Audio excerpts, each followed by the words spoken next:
Hello दोस्तों, तो कैसे हैं आप लोग। मैं उम्मीद करता हूं कि आप लोग अच्छे होंगे। मैं विकी गुप्ता आपका स्वागत करता हूं आपके अपने YouTube channel Vicky Gupta tutorials में। तो आज हम लोग कवर करेंगे 10 सवाल मैथ का। ठीक है, तो हम लोग अभी तक 70 सवाल कवर कर चुके हैं, तो आज करेंगे 71 नंबर 71 नंबर सवाल से। ठीक है, तो चलिए शुरू करते हैं सबसे पहला सवाल से। तो देखिए, सबसे पहला सवाल है, किसी आयत की दो भुजाएं कितना है 4:3 के अनुपात में है, यदि उसका क्षेत्रफल कितना दिया हुआ है 192 मीटर स्क्वायर। देखिए, जब भी क्षेत्रफल रहेगा तो हमेशा स्क्वायर में रहेगा, या अगर सेंटीमीटर रहेगा तो सेंटीमीटर स्क्वायर में रहेगा, अगर मीटर रहेगा तो मीटर स्क्वायर में रहेगा। ठीक है, ये एक बात ध्यान रखिएगा। तो उसका परिमाप क्या होगा, जैसे क्षेत्रफल दिया होता तो 192 मीटर स्क्वायर, अगर यहाँ मीटर की जगह सेंटीमीटर रहेगा तो सेंटीमीटर स्क्वायर। ठीक है, मिलीमीटर तो मिलीमीटर स्क्वायर। ठीक है ना, तो उसका क्या पूछ रहा है, तो उसका परिमाप क्या होगा। सबसे पहले यानी आयत के बारे में। ठीक है, तो देखिए आयत क्या होती है। आयत में होती है कि आयत में आमने सामने की भुजा बराबर होती है। ठीक है, क्या होती है, आमने सामने की भुजा बराबर होती है। मान के चलिए मेरा आयत है। ठीक है, ये मेरा आयत है, तो आमने सामने ये भुजा इसके भुजा के बराबर होगा। ठीक है, और ये भुजा इस भुजा के बराबर होगा। जैसे कि लंबाई, ये मेरा लंबाई हो गया। ठीक है, ये अगर चौड़ाई ले लिए तो ये भी मेरा चौड़ाई हो जाएगा। आमने सामने की भुजा बराबर होगा आयत में। ठीक है, तो आयत का क्षेत्रफल क्या होता है, लंबाई गुने चौड़ाई। ठीक है, आपको पता होगा आयत का क्षेत्रफल क्या होता है। आप बचपन से पढ़ते आ रहे होंगे, अगर पढ़े होंगे क्षेत्रफल तो होता है लंबाई और गुने चौड़ाई। जब लंबाई और चौड़ाई को मल्टीप्लाई कर दीजिएगा तो आपका क्या निकल जाएगा, क्षेत्रफल। ठीक है, तो फिर देखिए यहाँ से, अब यहाँ पे सवाल उठता है आयत का परिमाप। यहाँ और भी सवाल उठता है आयत का परिमाप क्या होता है। ठीक है, तो देखिए परिमाप कैसे निकालेंगे। देखिए, भुजाओं का योग, चारों भुजाओं का योग ही परिमाप कहलाता है। ठीक है, तो देखिए चारों भुजाओं का योग, तो ये एल बी जोड़ लीजिए चारों को, L + B + L + B। ठीक है, यहाँ पे देखिए 2L है और 2B है, तो यहाँ पे कर लेते हैं 2L + 2B। ठीक है, यहाँ से हम 2 कॉमन ले लेंगे तो क्या होगा, L + B। तो आपको पता है आयत का परिमाप क्या होता है, 2 × L + B। ठीक है, आयत का परिमाप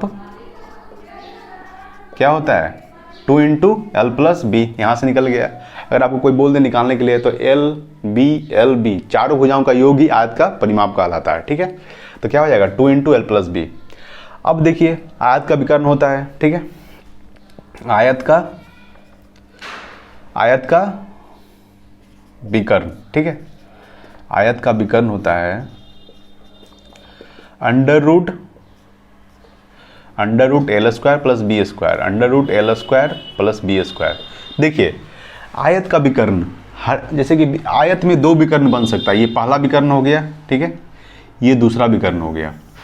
ठीक है ना, सॉरी लाइन टेढ़ा हो गया, ये मेरा क्या हो गया, दूसरा विकर्ण। ठीक है, आयत में 2 विकर्ण बनते हैं, पहला विकर्ण और एक दूसरा विकर्ण। तो आयत का विकर्ण क्या होता है, √L² + B²। अगर आपसे पूछ दे आयत का परिमाप तो 2 × L + B क्या हो जाएगा, 2 × L + B। ठीक है, और आयत का क्षेत्रफल लंबाई गुने चौड़ाई। ठीक है, ये तीनों आप नोट कर सकते हैं। अब यहाँ तो देखिए सवाल क्या बोल रहा है, सवाल था 2 भुजाएं इतना के अनुपात में है। तो पहला भुजा है, देखिए पहला भुजा है 4 और दूसरा भुजा है 3। तो सबसे बड़ा कौन है, तो आपको पता है कि सबसे बड़ा में होता है L। तो सबसे पहले हम L लेंगे, तो L और B का अनुपात दिया है 4:3, यानी लंबाई और चौड़ाई का अनुपात 4:3 दे दिया है। ठीक है, तो इसको हम x में कन्वर्ट कर लेते हैं। क्या कर लेते हैं, 4x कर लेते हैं, और इसको हम 3x कर लेते हैं। ठीक है, अब देखिए यदि उसका क्षेत्रफल, किसका क्षेत्रफल, तो इस आयत का क्षेत्रफल कितना दिया हुआ है, 192 मीटर स्क्वायर। ठीक है, 192 मीटर स्क्वायर। तो आयत का क्षेत्रफल क्या होता है, लंबाई और गुने चौड़ाई। ठीक है, यहाँ पे देखिए लंबाई गुने चौड़ाई, तो लंबाई कितना दिया हुआ है 4x, और चौड़ाई ले लिए 3x।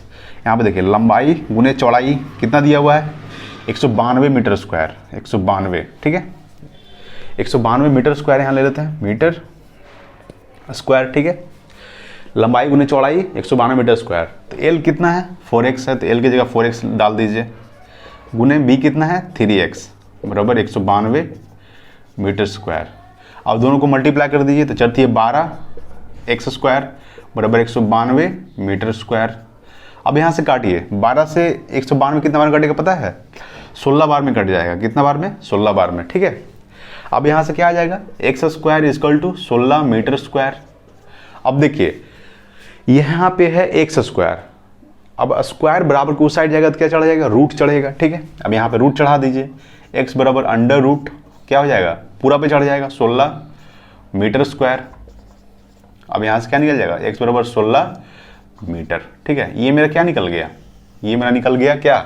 यहाँ से हम अपना लंबाई निकाल लेंगे, तो लंबाई कितना निकल जाएगा? चक एक्स का मान कितना आ गया? 16, तो 16 चक 64, सॉरी यहाँ पे 4 बाहर होगा ना, 16 यहाँ पे 4 आएगा, क्योंकि 4 का स्क्वायर ही 16 होता है।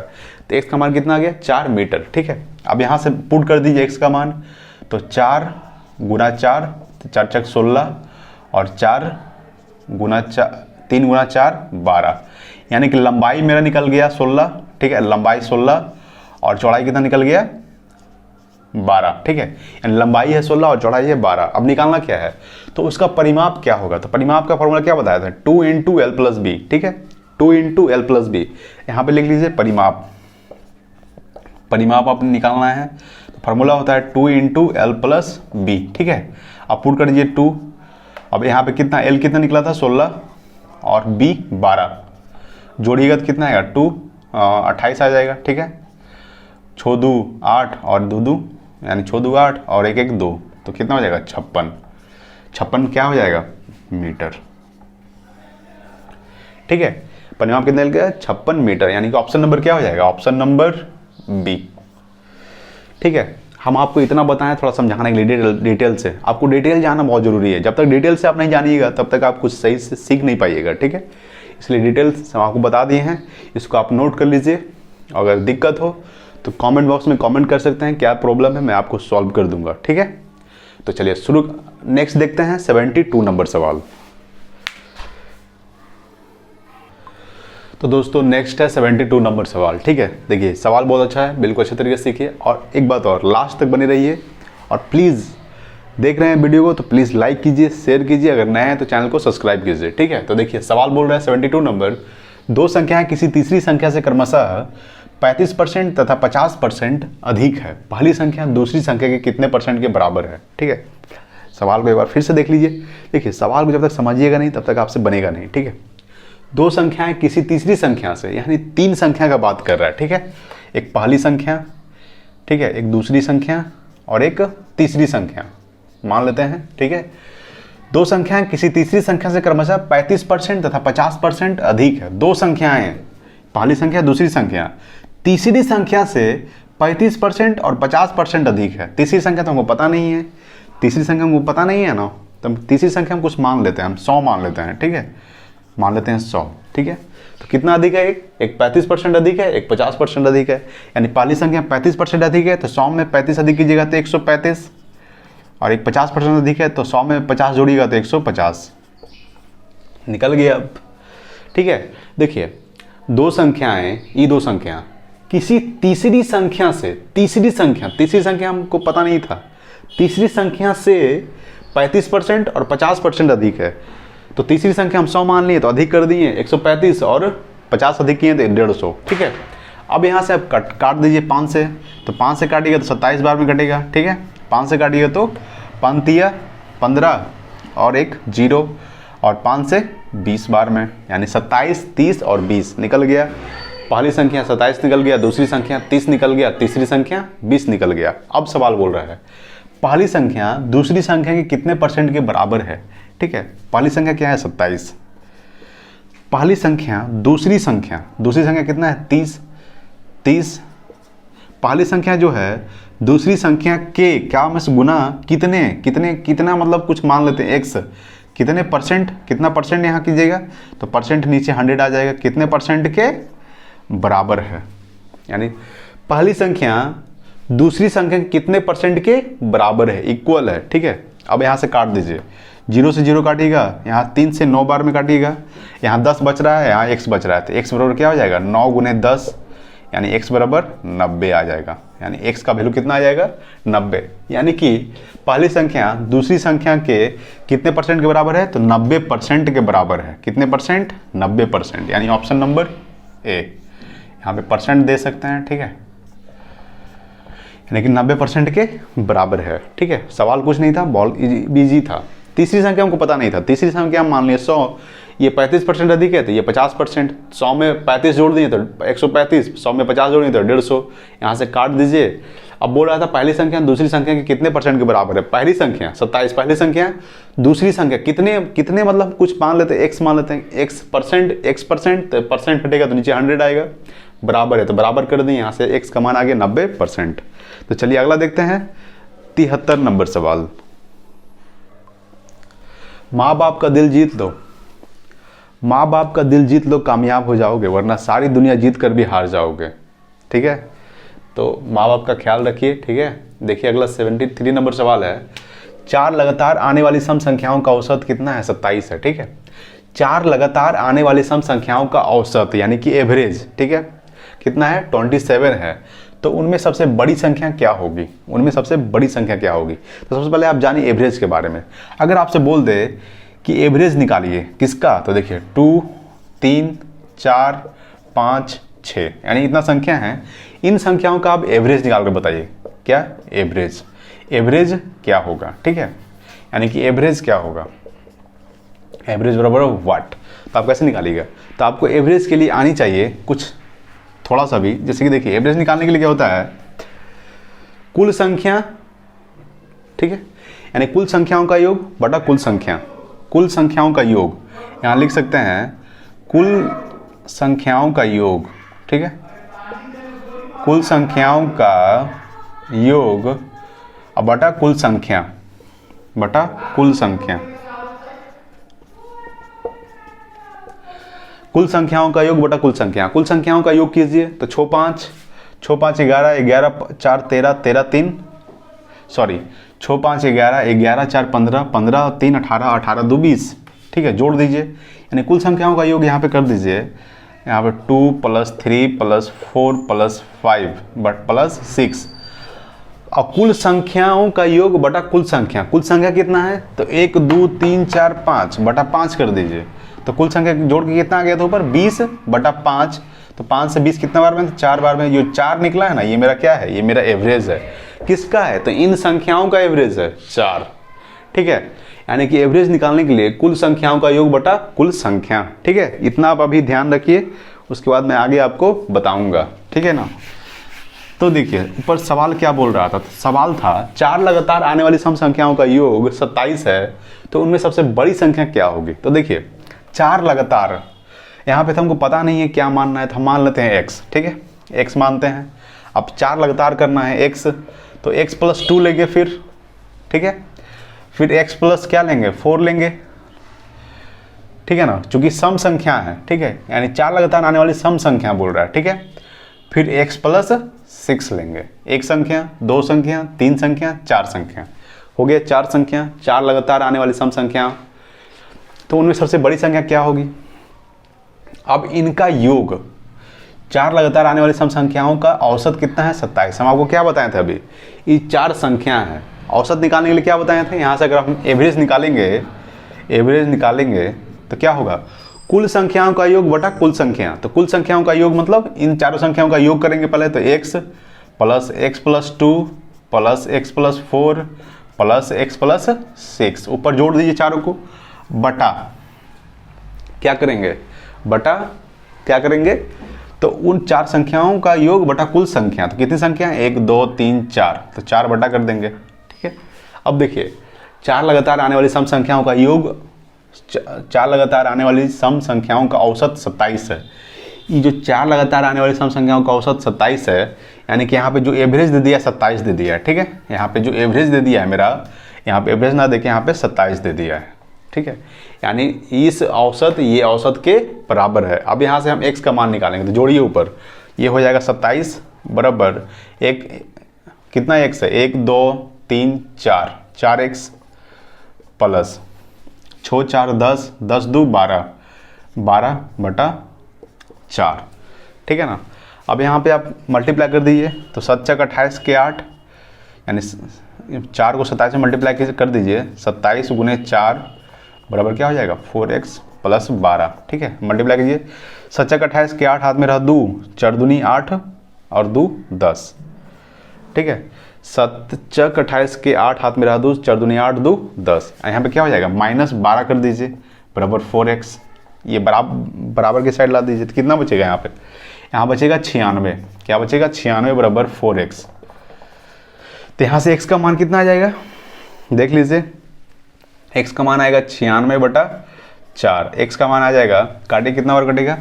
तो 4 से 4 दूनी 8, 4 दूनी 8 और 4 चक 16, ठीक है 24 आएगा। तो x का मान कितना आ गया? 24। हमसे पूछ क्या रहा था? सबसे बड़ी संख्या क्या होगा? तो इनमें सबसे बड़ी संख्या क्या होना? तो सबसे बड़ी संख्या है x+4, ठीक है। सबसे बड़ी संख्या है x+4। यहाँ से क्या निकल जाएगा? कुछ गलती तो नहीं किया ना? ठीक है। 8 में से 2 गया तो 6 और 10 में से गया तो 9। 4 से 24 छक 96 होता है। x का मान आ गया 4।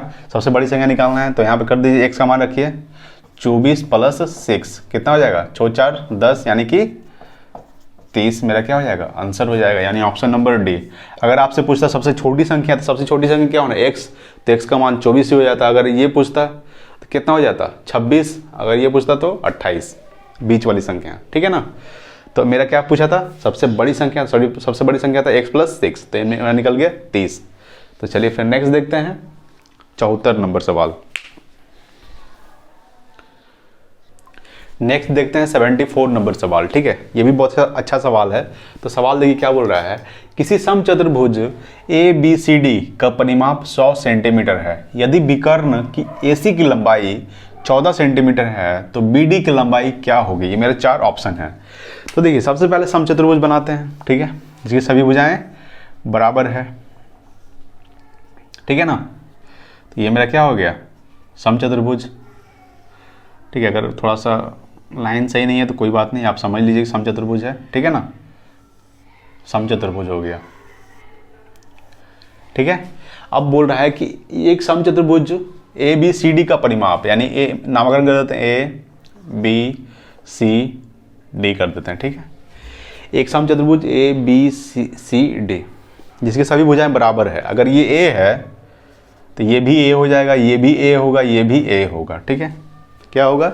AA। अब देखिए परिमाप कितना है? 100 से दिया है। अगर परिमाप यहाँ निकालना है, अगर आपसे पूछे कि समचतुर्भुज का परिमाप क्या होगा, तो समचतुर्भुज का परिमाप होगा सभी भुजाओं का योग। हम आपको बताए थे कि सभी भुजाओं का योग ही परिमाप कहलाता है, ठीक है। सभी भुजा को जोड़ दीजिए तो जो मेरा निकलेगा वो मेरा परिमाप निकलेगा, ठीक है। तो देखिए यहाँ पे अगर समचतुर्भुज का परिमाप, समचतुर्भुज का परिमाप क्या होता है? तो होता है A, यहाँ देखिए जोड़ देंगे A + A + A + A क्या हो जाएगा? 4A। क्या बताए थे? समचतुर्भुज का परिमाप क्या हो जाएगा? 4A, ठीक है। 4A हो जाएगा। सभी भुजाओं का योग ही मेरा क्या कहलाता है? परिमाप कहलाता है। तो जोड़ दिए, पहली भुजा, दूसरी भुजा, तीसरी भुजा, चौथी भुजा, चारों भुजाओं को जोड़ दिए। तो जो हम जोड़ेंगे A + A + A + A तो 4A हो जाएगा, यानी समचतुर्भुज का परिमाप होता है 4A। क्या होता है? 4A, ठीक है। अब देखिए ABCD का परिमाप, यानी समचतुर्भुज ABCD का परिमाप दे दिया 100 सेंटीमीटर, यानी टोटल जब परिमाप निकाले तो यानी कितना आया? 4A आया। तो 4A का मान दे दिया है 100। कितना दे दिया है? 100। यानी 4A का मान 100 है तो यहाँ पे A का मान कितना निकल जाएगा? 100/4, यानी कि निकल जाएगा 25 चक 100, यानी 25 आ जाएगा। यानी एक भुजा है 25, अगर ये एक भुजा 25 है, ठीक है, तो टोटल जोड़ने पर कितना आ जाएगा? आपका 100 आ रहा है ना। एक भुजा कितना दे दिया है? 25, तो टोटल जोड़ दीजिए 100 आ जाएगा। तो यहाँ मेरा यानी कि ABCD का परिमाप 100 सेंटीमीटर, 4A सॉरी A यानी चारों को जोड़िएगा 25 25 25 100 आ जाएगा। यानी A का मान कितना आ गया? 25। यहाँ से निकल गया। अब निकालना क्या है? AC की लंबाई 14 सेंटीमीटर, यानी यदि विकर्ण AC की लंबाई 14 सेंटीमीटर है, AC यहाँ पे जोड़ दीजिए। देखिए समचतुर्भुज में 2 विकर्ण बनेगा, आयत में 2 विकर्ण बनेगा, वर्ग में भी 2 विकर्ण बनेगा। तो देख लीजिए यहाँ पे ये दूसरा विकर्ण बनेगा BD, ठीक है। AC और BD 2 विकर्ण बन रहा है। AC की लंबाई दे दिया है 14 सेंटीमीटर, AC की लंबाई 14 सेंटीमीटर, यानी यहाँ से लेके यहाँ तक 14 सेंटीमीटर है, ठीक है। यहाँ से लेके यहाँ तक 14 सेंटीमीटर। तो यहाँ पे हम 7 कर देते हैं, इसको 7 कर देते हैं। ये यहाँ से यहाँ तक 7 हो जाएगा। ये मेरा केंद्र आपको पता है, और यहाँ से लेके यहाँ तक 7 हो जाएगा, तो टोटल जोड़िएगा तो 14 हो जाएगा। ठीक है, अब देखिए आप एक ट्रिपलेट बनता है। ठीक है, ट्रिपलेट बनता है 7, 24, 25। ठीक है, यानी 7 का स्क्वायर प्लस 24 का स्क्वायर इक्वल टू 25 का स्क्वायर। ठीक है, यानी कि जब 7 का स्क्वायर प्लस 24 का स्क्वायर यानी 25 का स्क्वायर, 7 का स्क्वायर क्या होता है 49 प्लस 24 का स्क्वायर 576, जब जोड़िएगा तो क्या आ जाएगा 625, यानी 25 का स्क्वायर 625।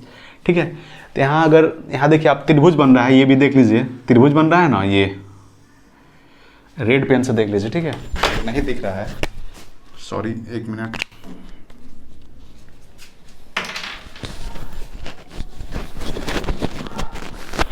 ठीक है, सॉरी, देखिए त्रिभुज बन रहा है ना ए ओ बी, यहाँ अगर हम ओ ले लेते हैं, ठीक है ओ ले लेते हैं, यहाँ बन रहा है ए ओ बी, ये मेरा क्या बन रहा है त्रिभुज बन रहा है। ठीक है, यहाँ पे देखिए जब त्रिभुज बन रहा है इसको आप क्या कर सकते हैं, ये जब 7 निकल गया, ये मेरा 24 है तो ये भुजा कितना आ जाएगा, ये मेरा 25 है तो ये भुजा कितना आ जाएगा, ये भुजा हो जाएगा 24। ठीक है, जब ये हो जाएगा 24 ये वाला, ठीक है ये वाला, तो ये भी तो 24 होगा ना, जितना ये है उतना ये है, ये भी 24 हो जाएगा।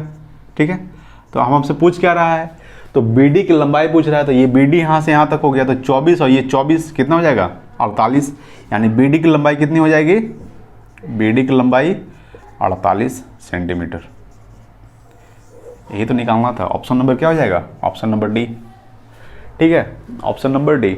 कुछ नहीं था, थोड़ा सा समझना था। ठीक है, फिर से हम सवाल को समझाते फिर से, किसी समचतुर्भुज ABCD का परिमाप 100 सेंटीमीटर है।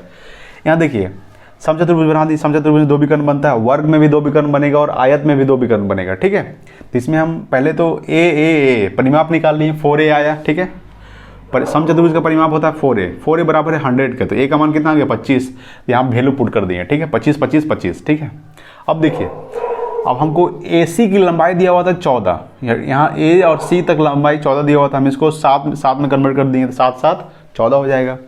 ये 25 है, ये 7 है, और ये त्रिभुज बन रहा है, तो ये मेरा 24 निकल जाएगा।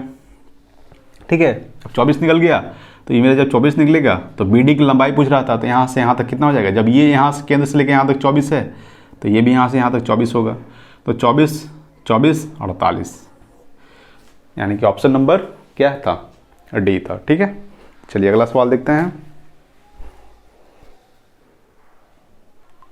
नेक्स्ट है 75 नंबर सवाल। देखिए सवाल है रेशियो से। ठीक है, यदि AB अनुपात 3:4 है, BC अनुपात 8:9 है, तो अनुपात ABC का पूछ रहा है। ठीक है, देखिए ये सवाल अक्सर पूछ ही दिया जाता है। ठीक है, तो ये आपको जानना बहुत जरूरी है कैसे, इसको हम आपको 2 तरीके से बता देते हैं। देखिए यहाँ पे A अनुपात B है, ठीक है, और B अनुपात C है। देखिए AB कितना दिया है 3:4, 3:4। ठीक है, और BC कितना दिया है 8:9। देखिए ये B और B एक जाति का है, लेकिन दोनों का समान नहीं है, ये 4 है ये 8 है, अंतर है, तो दोनों समान होना चाहिए, तो हम दोनों को समान करेंगे। ठीक है, तो इसको हम 2 से मल्टीप्लाई कर देते हैं। क्या करते हैं, इसमें हम 2 से अगर मल्टीप्लाई कर देंगे तो क्या हो जाएगा, 3 दूनी 6 हो जाएगा, और अनुपात 4 दूनी 8 हो जाएगा। अब देखिए समान हो गया, A हो गया 6 और B हो गया 8 है, यहाँ B भी 8 है, अब C तो 9 है। अब B एक जाति का है, तो ये दोनों समान हो गया, ये भी 8 है तो ये भी 8 है। अब यहाँ से हम A और B C निकाल दीजिए यहाँ से, तो A अनुपात B अनुपात C निकल जाएगा, कितना हो जाएगा 6, और B का कितना है, तो B का 8 है, और C का कितना है 9, यानी A और B और C का अनुपात कितना निकल गया 6 8 9। ये तो पहला तरीका हो गया। अब दूसरा तरीका बताते हैं। देखिए यहाँ से दूसरा तरीका है, कुछ नहीं है, ये भी सिंपल है। A और B का अनुपात कितना है 3:4 है। ठीक है, यहाँ से B और C का अनुपात कितना है 8:9। सबसे पहले तो देखिए जब दूसरा तरीका आप निकालते हैं, यहाँ पे जो रहेगा, अगर यहाँ पे देखिए C भी रह सकता है, तो C अगर यहाँ रहेगा तो C यहाँ होगा, अगर यहाँ पे B है तो यहाँ पे B होना चाहिए। ठीक है, तभी आप निकाल सकते हैं यहाँ से। तो यहाँ से डायरेक्ट निकलेगा A अनुपात B अनुपात C। ठीक है, तो देखिए यहाँ से निकालिए, जब ऐसे निकालिएगा तो ये इसमें मल्टीप्लाई कर दीजिए लास्ट वाला को दोनों फर्स्ट के साथ। ठीक है, ये इसमें कर दीजिए पहला, सबसे पहले तो 8 तिया 24।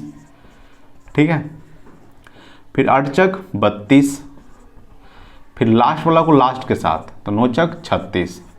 अब यहाँ से 2 से काट दीजिए, आप 2 से काटिएगा तो कितना आ जाएगा, 2 से नहीं आप 4 से काट दीजिए, 4 से काटिएगा तो 6 चक 24, 4 से 8 चक 32, 4 से 9 चक 36। यहाँ देखिए यहाँ भी आ गया 6 8 9, डायरेक्ट हम 4 से काटे तो 6 8 9 आ गया। तो हम आपको ये बताना चाहते हैं कि अगर इस तरीक़ा से आप अगर निकालते हैं, सबसे पहले ये तो आपका सिंपल है कि यहाँ अगर एक जाति का है तो दोनों को बराबर करना है, अगर बराबर नहीं है तो बराबर करना है, अगर बराबर है तो जैसा का वैसा लिख देंगे, नहीं है बराबर नहीं बराबर करके लिख दिए, ठीक है। अगर इस तरीके से आप निकालते हैं तो अगर यहाँ पे b है तो b यहाँ पे भी होना चाहिए। जब अंत हो रहा है b से, शुरुआत b से होना चाहिए। अगर अंत c से हो रहा है तो शुरुआत c से होना चाहिए। तो a b और b c, a b c, a b c। तो अभी इस 8 को दोनों के साथ मल्टीप्लाई कर दीजिएगा, इस 8 को पहला के साथ फिर दूसरा के साथ। तो 8 है 24, 8 चक 32 और लास्ट वाला को लास्ट के साथ 9 चक 36। यहाँ से निकल जाएगा 4 से काटिएगा तो 6 चक 24, 8 चक 32 और 9 चक 36। तो 6 8 9, ठीक है। तो चलिए फिर नेक्स्ट देखते हैं 76 नंबर सवाल।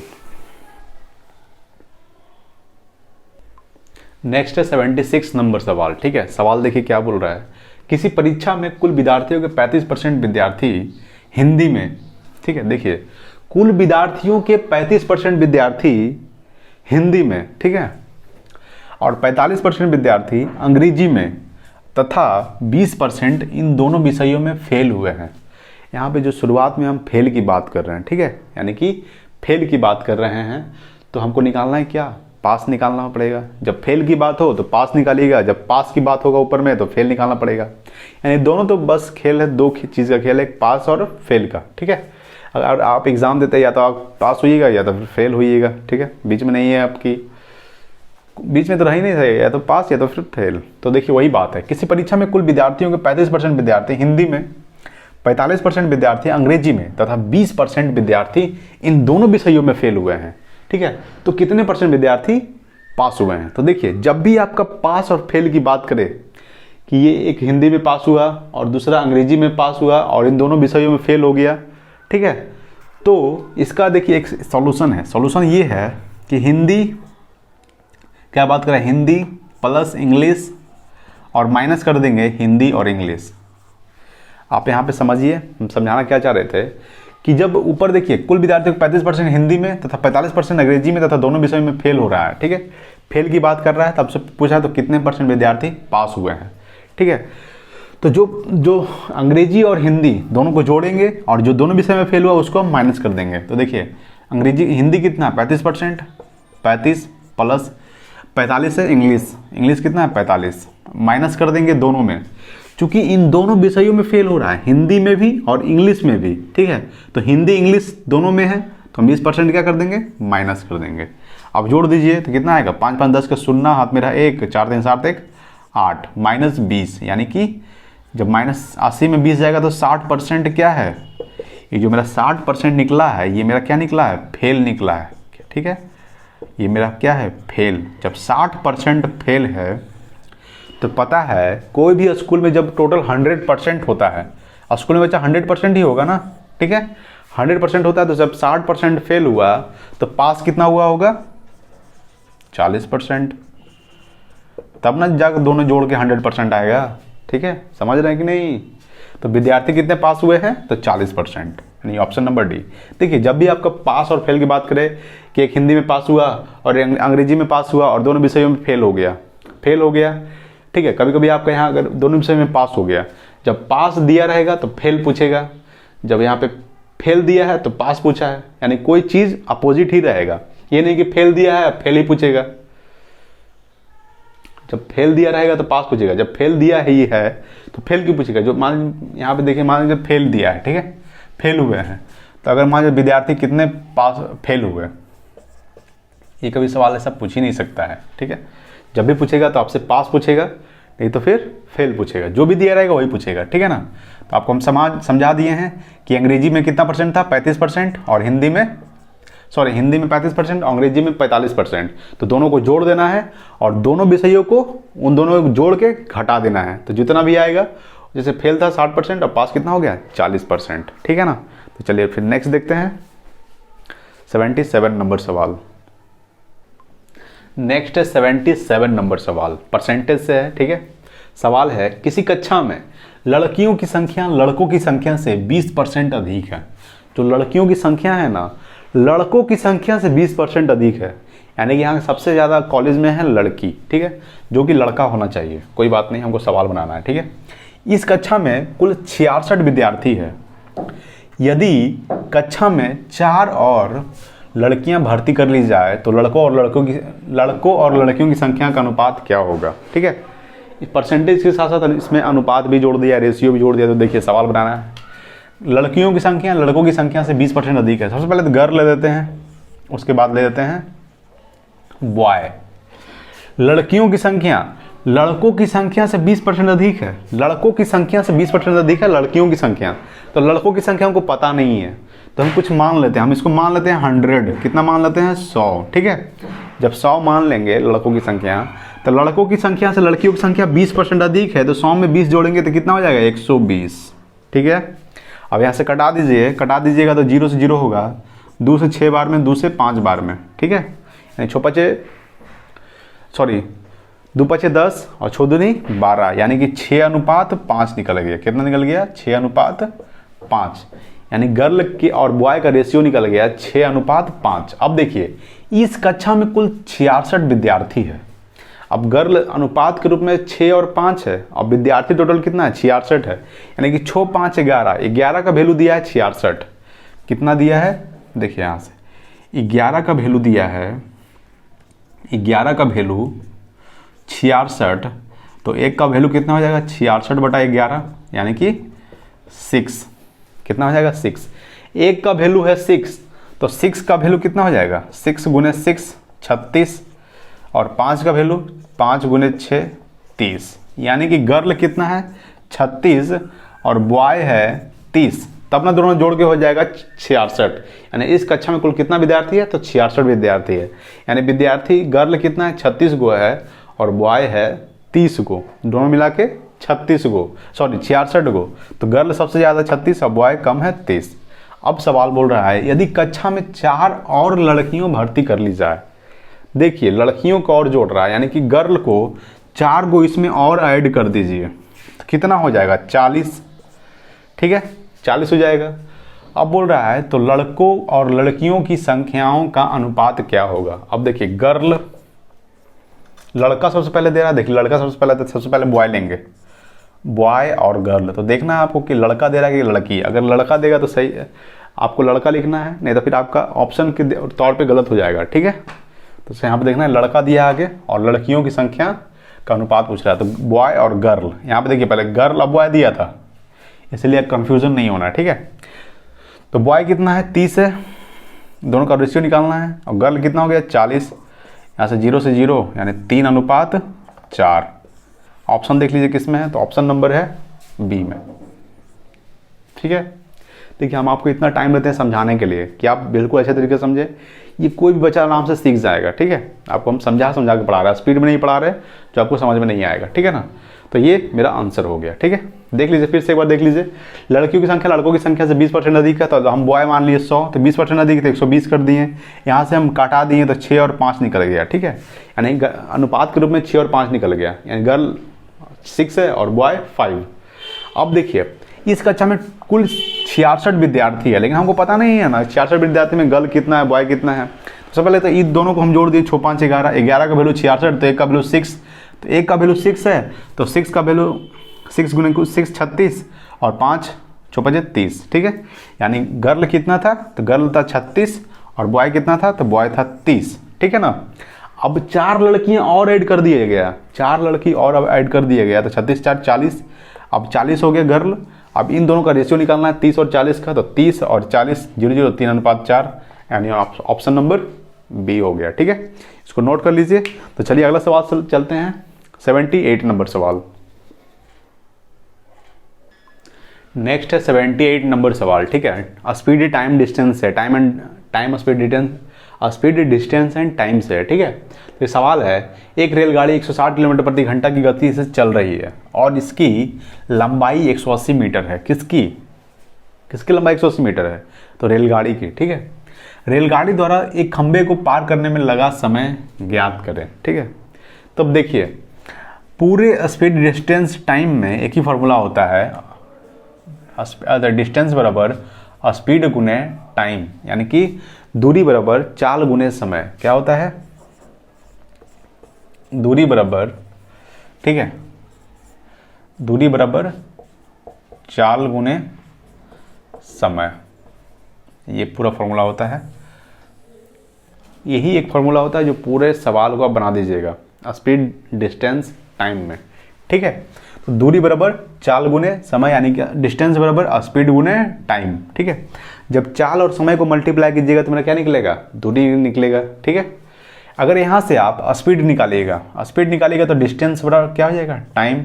अगर आप यहाँ से टाइम निकालिएगा तो डिस्टेंस बटा क्या हो जाएगा?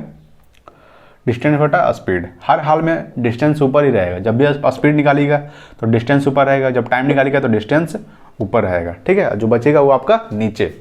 यहाँ से आपका स्पीड निकल जाएगा, यहाँ से आपका टाइम निकल जाएगा।